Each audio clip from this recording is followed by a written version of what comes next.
बिस्मिल्लाहिर्रहमानिर्रहीम। अस्सलामु अलैकुम। भाई की शादी का दिन भी आ गया था। मैं बहुत खुश थी कि अब भाभी आ जाएगी तो घर में रौनक हो जाएगी। मैं और मेरा भाई अकेले रहते थे। माँ बाप एक हादसे में इंतकाल कर चुके थे। मुझे ये नहीं मालूम था कि भाभी आकर मेरी ज़िंदगी पर बदनामी का दाग लगा देगी, मुझे वो चोट देगी कि शायद किसी ने ना दी हो। काश कि मेरे साथ ये सब करने से पहले वो एक बार ये सोच लेती कि अगर मेरी जगह उसकी सगी बहन होती तो वो क्या करती। शादी के दूसरे ही दिन भाभी ने वावेला मचा दिया कि मोहल्ले की रखवाली के लिए चौकीदार क्यों नहीं है। यूँ भाई ने बड़ी मुश्किल से गली में चौकीदार रखवाया। हालांकि हमारा मोहल्ला बहुत गरीब था, मगर अब भाभी रोज़ाना अपना नया जोड़ा इस्त्री करती और जैसे ही रात को चौकीदार सीटी बजाता तो भाभी फ़ौरन नए कपड़े और सुर्खी पाउडर लगाकर सो जाती। मैं समझी शायद मेरा वहम है, मगर एक दिन भाभी को मैंने अपने कपड़े इस्त्री करने को दे दिए। इतनी जैसा प्रिंट था मेरा और भाभी के सूट का। यूँ मैंने गलती से भाभी का जोड़ा पहन लिया। जैसे ही सोने के लिए लेटी तो मेरे होश फना हो गए, क्योंकि चौकीदार की सीटी बजते ही मेरा पहला शक मुझे भाभी पर तब हुआ जब शाम होते ही भाभी तैयार होकर गेट के पास खड़ी हो जाती। चौकीदार की कुर्सी हमारी गली के शुरू होते ही सामने लोहे के बड़े गेट के पास रखी होती और हमारा घर गली का पहला घर था और वो चौकीदार वहीं बैठता था। शाम की चाय और रात के खाने की जिम्मेदारी हमारी थी। शाम की चाय बनाती मेरी भाभी थी तो कभी मैं, लेकिन बाहर चौकीदार को देने भाभी जाती थी। बहुत तैयार होकर गेट के पास जाती। पहले पहल तो मुझे ये लगा कि नई नई शादी हुई है इसलिए तैयार रहती हैं, मगर यह सिलसिला तो चल ही निकला। अक्सर शाम की चाय के वक्त वो चौकीदार सीटी बजाता और उस सीटी को सुनकर भाभी यूँ अपने कमरे से बाहर आती जैसे सीटी उनके लिए बजाई गई हो, मुझसे कहती राम्या फ़ौरन से चाय बनाओ, चौकीदार को देनी है। मैं चाय बना देती। वो कप प्लेट में रखे दरवाजे पर चली जाती। फिर 15-20 मिनट बाद मुस्कुराते हुए अंदर आती। रात का खाना भाई ही उस चौकीदार को देते थे। वो चौकीदार भी जवान और खुश शक्ल सा लड़का था। मुझे अच्छा नहीं लगता था कि भाभी उसके पास 20-20 मिनट यूँ मेकअप किए खड़ी रहे। एक बार मैंने चाय बनाई और भाभी से कहा, आज चाय मैं चौकीदार को देती हूँ। ये एक आम बात थी, लेकिन भाभी तो मेरी बात सुनते ही मुझसे उखड़ कर बोली, कोई ज़रूरत नहीं तुम्हें बाहर जाने की, जवान जहाँ लड़का है तुम उसे चाय देती अच्छी लगोगी।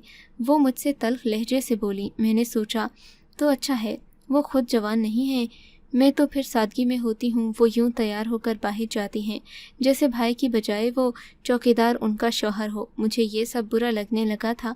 भाई की आमद पर भाभी ऐसी बेकरारी ज़ाहिर नहीं करती थी जैसी उस चौकीदार की सीटी सुनकर करती थी। न जाने क्यों न चाहते हुए भी मुझे भाभी की हरकतें देखकर शक सा होने लगा था। एक तो हमारा मोहल्ला भी गरीब सा था।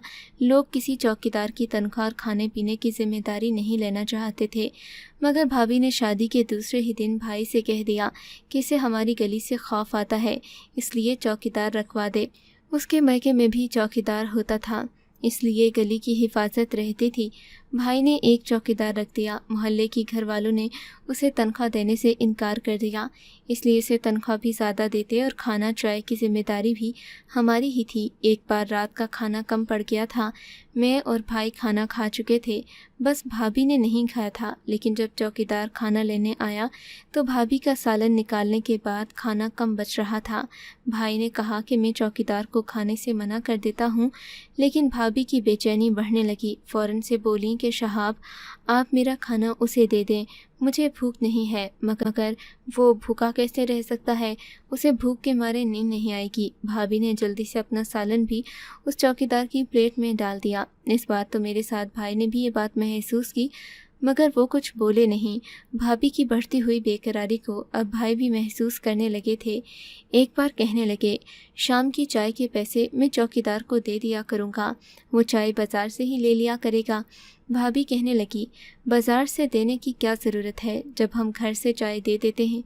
भाई ने कहा, मुझे अच्छा नहीं लगता कि तुम उसे चाय देने बाहर तक जाओ। इस बात पर भाभी भी चुप हो गई। एक बार ये पता चला कि चौकीदार को बुखार हो गया है। ये सुनकर तो भाभी यूँ बेचैन थीं जैसे चौकीदार से उनका कोई गहरा रिश्ता हो। भाई से कहकर उसकी दवा भी मंगवाई कि गरीब लड़का है, हम ख्याल नहीं रखेंगे तो कौन रखेगा। एक बार मैं सुबह उठी तो भाभी दलिया बना रही थीं। मैंने कहा, आपकी तो तबीयत ठीक है भाभी, दलिया कौन खाएगा। जिस तरह से भाभी का चेहरा मुरझाया हुआ था, मुझे लगा शायद वो कुछ बीमार सी हैं। कहने लगी, नहीं नहीं, मैं खाऊंगी, मैं तो ठीक हूँ, लेकिन वो चौकीदार बीमार है। ये सुनकर मेरा दिमाग चकराने लगा। अब तो मुझे 100% यकीन होने लगा था कि कोई चक्कर तो ज़रूर है। जैसे वो चौकीदार की सीटी की आवाज़ सुनती थीं, लगता था वो सीटी में उनके लिए कोई पैगाम छुपा है। वो फ़ौरन से बेताब सी नज़र आने लगतीं। एक बार मैंने भाभी जैसे कपड़े ख़रीदे। भाभी अपने कपड़े इस्त्री कर रही थीं। मैंने उन्हें कहा, वो मेरे कपड़े भी इस्त्री कर दें। हमारे कपड़े एक जैसे थे, बस ज़रा सा प्रिंट का फ़र्क था। मैंने भाभी के कपड़े पहन लिए। मुझे ये जानना था कि क्या वो चौकीदार भी भाभी के साथ कोई चक्कर चला रहा है या नहीं, क्योंकि भाभी वही जोड़ा बहुत दफ़े पहनकर उस चौकीदार को देने जा चुकी थीं। भाई भाभी घर पर मौजूद नहीं थे। वो चौकीदार खाना लेने आया तो मैं उसे खाना देने चली गई थी। मैंने अपना चेहरा दुपट्टे से ढांप लिया। मैं जब उसे खाना देने गया, खाना लेते हुए जो उसने मुझसे कहा, मेरे होश उड़ाने के लिए काफ़ी था। मतलब मेरा शक ठीक था। अब मुझे रात होने का इंतज़ार था, लेकिन ये नहीं मालूम था कि ये रात मेरे लिए एक बड़ी आजमाइश बन जाएगी। रात को मैंने भाई को जगाए रखा, बातों में लगाती रही ताकि भाभी का राज फाश हो जाए, लेकिन ऐसा कुछ नहीं हुआ। मुझे बहुत मायूसी हुई। रात को मुझसे चौकीदार ने ये कहा था, वो मुझसे मिलने 12 बजे आएगा। वो मुझे भाभी समझकर बात कर रहा था। मैंने भाई को 1 बजे तक बातों में लगाए रखा। जैसे ही चौकीदार आएगा तो भाई के सामने राज फाश हो जाएगा, मगर ऐसा कुछ भी नहीं हुआ। भाई अपने कमरे में सो गए। अगले रोज़ सुबह भाभी बहुत गुस्से में मुझे देख रही थीं। कहने लगीं, कल खाना तुमने चौकीदार को दिया था। मैंने कहा, हाँ। कहने लगीं, जब मैंने तुम्हें मना किया था तो तुम उसे खाना देने क्यों गई थीं। मुझे भाभी पर पहले ही बहुत गुस्सा था। मेरे भाई के निकाह में होते हुए वो क्यों किसी गैर से मुरासिम बढ़ा रही थीं, वो भी गली के एक चौकीदार से। मैं काफ़ी महीनों से ये तमाशा बर्दाश्त कर रही थी, मगर अब मेरा सब्र जवाब दे गया था। मैंने कहा, आपको शर्म नहीं आती एक चौकीदार के साथ मुरासिम बढ़ाते हुए। भाई ने आपको किस चीज़ की कमी दी है। आपकी हर बात मानते हैं, आपकी हर ज़रूरत पूरी करते हैं, और एक आप हैं कि मेरे भाई के साथ बेवफाई कर रहे हैं। मेरी बात पर वो अच्छी खासी बौखला गईं, जैसे मैंने उनकी चोरी पकड़ ली हो। पहले तो वो मुकर गईं। कहने लगीं, मुझ पर झूठा इल्ज़ाम मत लगाओ। मैंने कहा, मुझसे झूठ मत बोलें, कल मुझ पर आपकी सच्चाई खुल चुकी है। उस चौकीदार ने मुझे आप समझकर जो कहा, मैं सुनकर हर राज जान चुकी हूँ। मेरा ये कहना था कि मेरी भाभी फूट फूट कर रोने लगी।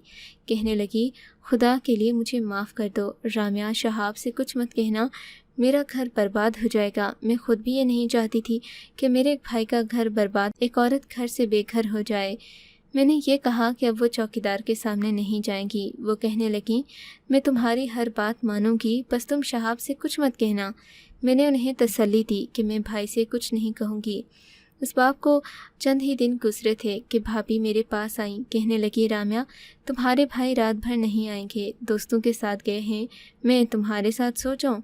वो चंद दिन पहले अपना रवैया बदल चुकी थी। उनका बदलाव मुझे अच्छा लगा था। भाई का ख्याल पहले से ज़्यादा रखने लगी थी। चौकीदार की सीटी पर उसकी नज़र दरवाजे पर जाती, मगर अब से वो चाय और खाना देने नहीं जाती थी। मैंने कहा, आप मेरे साथ ही सो जाएं। कुछ देर वो मुझसे बातें करती रही, फिर न जाने क्यों मुझे नींद सी आने लगी। मैं कुछ ही देर में गहरी नींद में जा चुकी थी। मेरी आंख एक शोर पर खुली थी। मैं हड़बड़ा कर उठ बैठी थी। मेरे कमरे के दरवाजे पर भाई और भाभी खड़े थे। भाई मुझे कहर भरी नज़रों से देख रहा था। मेरे पास आकर मेरा हाथ पकड़ा, मुझे झटके से खड़ा किया, फिर ज़ोर से मेरे मुंह पर थप्पड़ मारा। मैं चकरा कर रह गई। थप्पड़ की वजह से मैं समझ नहीं पाई, ना ही भाई के गुस्से की वजह मुझे मालूम थी। कहने लगे, तुमने मुझे कहीं मुंह दिखाने के काबिल नहीं छोड़ा राम्या। मुझे भाई की बात तब समझ आई जब मेरे बेड पर मेरी नज़र पड़ी। मेरी तो जान ही निकल गई। वो चौकीदार मेरे पास खड़ा था। भाई ने उसका गिरेबान पकड़ लिया, उसे बेतहाशा मारने लगे। वो कहने लगा, मुझे इस लड़की ने खुद बुलाया था कि मेरा भाई घर पर नहीं है, मैं इसके पास आ जाऊं। वो झूठ बोल रहा था। मुझ पर झूठा इल्ज़ाम लगा रहा था। मैंने भाई से कहा, भाई ये झूठ बोल रहा है, मैं इसे जानती तक नहीं। ये तो चंद दिन पहले मुझे भाभी समझकर बातें कर रहा था। मेरी बात पर भाभी अनजान सी बन गई। कहने लगी, अपनी बदकारी मुझ पर क्यों डाल रही हो शहाब, ये झूठ बोल रही है। मैंने उसे खुद कई बार मना किया था कि तुम चौकीदार से बातें मत किया करो, लेकिन मेरी बात सुनकर मुझे ये उल्टा धमकाने लगी। कहने लगी, अगर मेरे बारे में भाई को बताने की कोशिश की तो भाई के सामने तुम पर इल्ज़ाम लगाकर घर से निकलवा दूंगी। ये तो अच्छा हुआ आपने खुद उसे देख लिया, रंगे हाथों पकड़ लिया। मैं भाभी को झूठ बोलते देखकर हैरत ज़दा थी। उसकी अयारी मुझ पर अब बयां हुई थी। वो चौकीदार जा चुका था। मुझे भाई ने बहुत जलील और रुस्वा किया। कहने लगे, अब तेरा निकाह इसी चौकीदार से करा दूंगा। ये सुनकर मेरे पैरों के नीचे से ज़मीन ही निकल गई। मैंने भाई के पैर पकड़ लिए कि मुझ पर यह जुल्म ना करें। मैंने ऐसा कुछ नहीं किया। वो शख्स झूठ बोल रहा है, भाभी भी झूठ बोल रही है, मगर भाई को मेरी किसी बात का एतबार नहीं था। कहने लगे, हाँ सब झूठे हैं, मेरी आंखें भी झूठी हैं, बस एक ही तुम सच्ची हो। खबरदार जो तुमने मज़ीद कुछ भी कहा तो, वरना मैं तुम्हें जान से ही मार डालूँगा। मेरा रोना, तड़पना, बिलखना सब बेकार था। भाई ने मुझे कमरे में कर दिया। मैं रोती रही, बार बार कहती रही कि मैंने कुछ नहीं किया। मुझे भाई ही रात को खाना देने आते थे। रात को मुझे खाना देकर बोली, 1 हफ्ते बाद मैं तुम्हारा निकाह उसी चौकीदार से कराऊँगा। ये सुनकर मेरे रुके हुए आंसू फिर से बहने लगे, लेकिन मैं जानती थी कि मेरी बात कोई नहीं मानेगा। भाई कहने लगे, चुपचाप निकाह कर लेना। खबरदार जो तुमने निकाह के वक्त कोई नया तमाशा लगाया। मैंने तासुफ से अपने भाई को देखा जो कभी मुझसे बहुत मोहब्बत करता था। मैंने कोई जवाब नहीं दिया। मेरी भाभी ने मेरी ज़िंदगी बर्बाद की थी। आपकी बदकारी की कालक मेरे मुंह पर मल दी थी। मेरे पास कोई रास्ता नहीं बचा था कि भाई की बात मान लेती। मैंने कभी ये नहीं सोचा कि मैं एक चौकीदार की बीवी बनूंगी, वो भी ऐसे, इस बदनामी के साथ। रो रो कर अब मेरे भी आंसू खुश्क हो चुके थे। मैं चुप सी हो गई। रात को मैं अपने कमरे में सो रही थी। जब मेरे कमरे का दरवाज़ा खुला, मैंने देखा तो भाभी मेरे कमरे में थी। मैंने आकर आंखें बंद कर ली, ऐसे बन गई जैसे सो रही हूँ। वो मेरे पास आई, बहुत घबराई हुई थी, मुझे हिलाने लगी। रामिया, तुम्हारी मदद करने आई हूँ, जल्दी उठो। मैं उठकर बैठ गई। मैंने कहा, अब कौन सा नया इल्ज़ाम मुझ पर लगाने आई हो? मैंने तुम्हारे गुनाह पर तुम्हारी पर्दा पोशी की, और तुमने मेरे साथ क्या किया? चली जाओ यहाँ से, मुझे मेरे हाल पर छोड़ दो। वो कहने लगी, मैं तुम्हारी मदद करने आई हूँ। मैं बस ये कर सकती हूँ कि तुम्हें यहाँ से भगा सकती हूँ, ताकि तुम्हारी शादी चौकीदार से ना हो सके। तुम पढ़ी लिखी, खूबसूरत हो, एक चौकीदार के साथ भला क्या जोड़ है इस वक्त? मैं मजबूर थी, इसलिए अपना घर बचाने के लिए मैंने झूठ बोल दिया। तुम यहाँ से भाग जाओ ताकि तुम्हारी ज़िंदगी बर्बाद न हो। उस वक्त मेरी भाभी यूँ थी जैसे कि रो देगी, इतनी परेशान और बदहवास कि न जाने उसे क्या हो जाएगा। कुछ देर में उसे देखती रही। वो मुझे खामोश देखकर बोली कि सोचो मत रामिया, जल्दी करो, अगर तुम्हारे भाई उठ गए तो गज़ब हो जाएगा। मैंने कहा, मुझे हो जाएगा। मेरी बात सुनकर वो दंग सी रह गई। कहने लगी, वो तुम्हारी शादी चौकीदार से कर देगा। मैंने कहा, कोई बात नहीं, वो मेरी शादी जिससे भी कर दे, मगर मैं अपने भाई की इज्जत को दांव पर लगाकर कहीं नहीं जाऊंगी। न जाने कैसी बेचैनी थी उसके अंदर कि वो रोने लगी। मेरी मिन्नत समाजत करने लगी कि मैं भाग जाऊं और चौकीदार से शादी ना करूं, लेकिन मैंने उसकी बात नहीं मानी। बिलाखिर वो रो धोकर चली गई। उसके बाद मेरे कमरे में नहीं आई। मेरे निकाह का दिन भी आन पहुंचा। मैंने खुद को हालात के हवाले कर दिया। मैं सादा लिबास पहन लिया। मेरा चेहरा हर तरह से मेकअप से मुबर्रत था। शाम के वक्त भाई ने दरवाज़ा खोला, मुझसे कहा, बाहर आओ। भाभी भी मेरे भाई के साथ खड़ी थी, लेकिन यूं जैसे मुर्दे में जान हो। रंगत एकदम से फीकी पड़ चुकी थी, एकदम चुप थी, मगर एक कर्ब और इस्तराब उसके चेहरे पर आया था। मैं समझ गई, चौकीदार की मोहब्बत से दस्तबरदारी उससे बर्दाश्त नहीं हो रही। वो नहीं चाहती थी कि मैं उसकी मोहब्बत को पालूं। उस वक्त मुझे इस बात का बिल्कुल अफसोस नहीं था कि मेरा निकाह एक चौकीदार से क्यों हो रहा है। मैं बाहर निकलकर ड्राइंग रूम में बैठ गई, जहाँ वो चौकीदार भी अपने चंद दोस्तों के हमरा बैठा था। निकाह ख्वाह भी था। चेहरे से लग रहा था कि चौकीदार बहुत खुश है, हालांकि उसे भी भाभी की तरह उदास होना चाहिए था, लेकिन वो मुझे देखकर यूँ लग रहा था जैसे उसकी खुशी का कुछ ठिकाना ही ना हो। वो मुझे देखकर बार बार मुस्कुरा रहा था। उसके चेहरे की चमक और आंखों की वाफ्तगी मुझे बुरी तो बहुत लग रही थी, लेकिन मैं ये देखकर हैरान थी कि वो खुश क्यों, کہ اگر وہ میری بھابھی سے محبت کرتا تھا اور بھابھی کے کہنے پر ہی میرے ساتھ ڈرامہ رچایا تو اسے بھی رنجیدہ اور اداس ہونا چاہیے تھا۔ میں عجیب سی کشمکش کا شکار تھی۔ میرے بھائی نے چوکیدار سے کہا کہ نکاح ہوتے ہی وہ مجھے اپنے ساتھ اپنے گاؤں لے جائے گا اور دوبارہ میرا بھائی میری شکل بھی دیکھنا نہیں چاہتا، اس لیے وہ مجھے کبھی بھی واپس یہاں نہیں لائے گا۔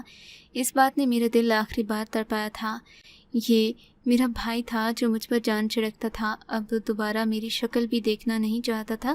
نکاح کا مرحلہ بھی شروع ہو گیا۔ نکاح خواہ نے نکاح کا خطبہ شروع کیا۔ میں غائب دماغی سے سنتی رہی۔ ایجاب و قبول کا وقت بھی آ گیا۔ مجھ سے پوچھا گیا کہ مجھے مظہر خان سے نکاح قبول ہے۔ پہلی بار مجھے یہ معلوم ہوا کہ اس چوکیدار کا نام مظہر خان ہے۔ میں نے کہا قبول ہے۔ میں نے پہلا اقرار ہی کیا تھا کہ میری بھابھی۔ وہ چوکیدار خاموشی سے سامنے بیٹھا تھا۔ باقی سب لوگ اٹھ کر جا چکے تھے۔ میری بھابھی بھائی کے قدموں میں بیٹھی سسکیوں سے رو رہی تھی۔ میرا بھائی کرسی پر کسی بے جان چیز کی طرح بیٹھا تھا۔ جب میں نے پہلا اقرار کیا، بھابھی چلانے لگی، چوکیدار کی طرف اشارہ کر کے کہنے لگی، یہ میری محبت ہے، میں اس کے بغیر نہیں رہ سکتی، یہ بھی مجھ سے محبت کرتا ہے۔ مجھے بھابھی کی بات پر حیرت نہیں ہوئی تھی، کیونکہ ان کے اضطرابی دیکھ کر میں سب کچھ سمجھ گئی تھی کہ وہ میرا نکاح ہرگز نہیں ہونے دیں گی۔ مگر حیرت مجھے اس چوکیدار کو دیکھ کر ہوئی جو یہ سب سن کر کھڑا ہو گیا اور کہنے لگا، یہ عورت جھوٹ بول رہی ہے، میں اس سے محبت نہیں کرتا اور ویسے بھی یہ شادی شدہ ہے، مجھے یہ لڑکی پسند ہے۔ وہ میری طرف اشارہ کر کے بولا۔ یہ سن کر میری بھابھی اس چوکیدار کے پاس آ گئی، کہنے لگی، وسیم ایسے مت کہو، مجھے تم سے ہی محبت ہے، میں صرف تمہیں چاہتی ہوں، تم ہر بار مجھے یوں چھوڑ کر نہیں جا سکتے۔ بھابھی پلک پلک کر روتے ہوئے اس کی منت سماجت کر رہی تھی، کہہ رہی تھی وہ اسے یہاں سے کہیں دور لے جائے۔ چوکیدار کے قدم میری بھابھی سے پیچھے ہٹ گئے، کہنے لگا، سب لوگ جا چکے تھے۔ چوکیدار بولا کہ وہ وسیم نہیں، اس کا نام مظہر خان ہے، وہ ایک پٹھان ہے۔ پٹھان کبھی شادی شدہ عورت کو ایسی نظر سے نہیں دیکھ سکتا، اس کی غیرت اس بات کو گوارا نہیں کرتی۔ وہ تو مجھے دیکھ کر میری محبت میں مبتلا ہو گیا تھا۔ پہلے اس نے بہت چاہا کہ اسے میری محبت سے چھٹکارا مل جائے، لیکن جب اس کے بس میں نہیں رہا تو وہ ہمارے گھر کی ٹوہ میں لگا رہنے لگا۔ پھر کہنے لگا، میں کبھی اسے چائے دینے تک نہیں آئی، وہ مجھ سے اپنی محبت کا اظہار کر سکتا۔ ایک دن بھابھی اور بھائی گھر پر نہیں تھے تو اس نے موقع دیکھ کر مجھ سے کھانا مانگا تاکہ وہ مجھ سے بات کر سکے۔ جب میں نے اسے کھانا دیا تو اس نے کہا کہ وہ 12 بجے مجھ سے ملنے آئے گا، مگر 12 بجے اسے ہمارے گھر سے بھائی کی باتوں کی آوازیں آ رہی تھیں، اس لیے وہ واپس چلا گیا۔ مگر جب اس کی بے بسی بڑھنے لگی، وہ مجھے چھوڑنا نہیں چاہتا تھا، یہ بھی جانتا تھا کہ وہ مجھے آسانی سے نہیں پا سکتا، اس لیے اس نے غلط راستہ اپنایا اور بھائی جب گھر سے گئے تو اردے کا کہہ کر گئے تھے کہ وہ دیر سے آئیں گے، وہ گھر کا خیال رکھے، اس لیے وہ میرے پاس آ کر جان بوجھ کر بیٹھ گیا کہ بھائی مجھ پر شک کریں اور میرا مجبوراً اس سے نکاح کر دیں۔ میری بھابھی یہ سب سن کر رونے لگی، کہنے لگی کہ وہ وسیم سے بہت محبت کرتی تھی، جب وہ سیٹی بجاتا تو بھابھی بے چین ہو جاتی۔ وہ ہمارے گھر کے باہر چوکیداری کرتا تھا۔ بھابھی اس سے محبت کرنے لگی تھی۔ اس وقت بھابھی کم عمر تھی۔ وہ چوکیدار بھی بھابھی کو بہت چاہتا تھا، لیکن بھابھی کے گھر والوں نے اس لڑکے کو بہت مارا، یہاں تک کہ اس نے خودکشی کر لی۔ بھابھی اس کے غم میں نفسیاتی ہو گئی۔ چوکیدار کی سیٹی کی آواز سن کر یوں بے چین ہو جاتی، تیار ہو کر گیٹ پر کھڑی ہو جاتی تھی۔ اسی وقت چوکیدار وسیم ہی اسے لگتا تھا۔